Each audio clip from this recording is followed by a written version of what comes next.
Assalomu alaykum. Ismim Shukurullo. Bugun sizlar bilan Excel'da kichkina kitob do'koni omborxona tizimini yaratishni ko'rib o'tamiz. Hop, buning uchun biz Excel'da birorta kitob do'konini ro'yxatini qilib olishimiz kerak. Kelib bu yerga birorta kitob do'koni nomini yozamiz. Kitob do'koni deb yozib olaman. Shu yerda kitoblar ro'yxatini yozishim kerak. Kitoblar ro'yxatini yozib o'tirmayman-da, Excel'da funksiyasidan foydalangan holatda shu kitob do'konini, kitoblarda ro'yxatini biz ko'paytirib olamiz. Mana, bizga shu 5 dona kitob yetadi. Bu yerda jami qiymati bo'ladi va bu tarafda yanvar, fevral, mart oylari. Va bu yerga ham jami qiymati.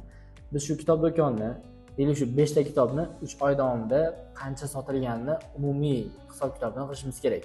Bu yerda kitoblarda narxi bo'lmaydi, shunchaki necha dona sotilgani haqida bizga ma'lumotlarni chiqarib berish kerak.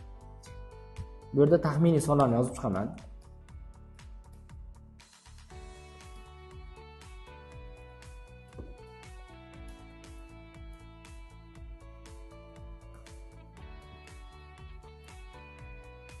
Mana 5 ta kitobni 3 oy davomida nechtadan sotilganini taxminiy raqamlarni yozib oldim. Endi shu yerda men yanvar oyida 5 ta kitobning jami nechta sotilganini topishim kerak. Buning uchun bir necha xil usullarni sizlar bilan ko'rib chiqamiz. Birinchi usuli oddiy qo'shish. Ya'ni barobar tugmasidan keyin har bitta sonni birma-bir qo'shib chiqamiz.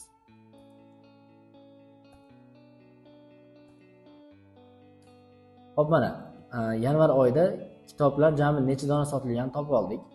Endi shu yerda qolgan oylarni ham topishim kerak. Fevral, mart oylarini.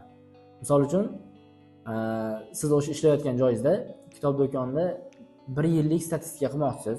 Kitoblar soni 500 tadan ortiq. Endi siz har bitta kitobni birma-bir qo'shib chiqasiz va sizda bu yoqda yana 10 ta yoki 11 ta oy turibdi.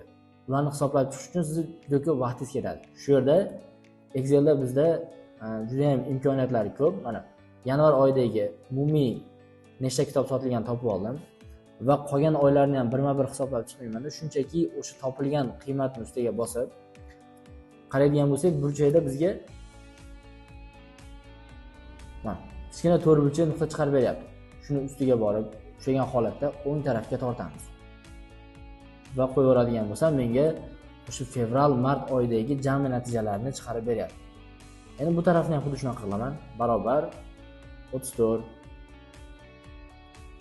hop plus 56 plus 656 enterni bosaman va 746 ta chiqdi. Buni ham xuddi shunaqa qilib burchakdan ushlab pastga tortamiz. Va qarab turibsizlarki, bizda har bitta oyda necha donadan kitob sotilganini umumiy xarajatni, umumiy qiymatini topib oldik. Biz hozir eng qiyin usuldan foydalangan holatda topdik buni. Kelar yana ham osonroq usuli bor.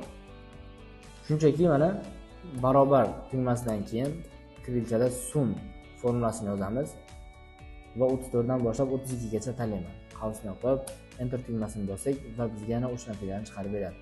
Burchakni ushlab tortamiz. Bu tarafini ham xuddi shunaqa qilgan holatda hisoblab chiqamiz.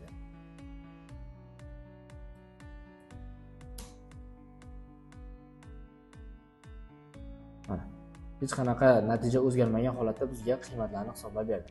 Endi shu yerdan 34 natijasini o'zgartiradigan bo'lsam, qaranglar. Bu yerda 197, 1254 va 746 natijalarimiz bizda o'zgaradi. 34 ni o'chiraman. 150 yozib qaraydigan bo'lsak, mana 313, 1370 va 862 natijalarga bizga qiymatlarni o'zgartirib chiqarib berdi.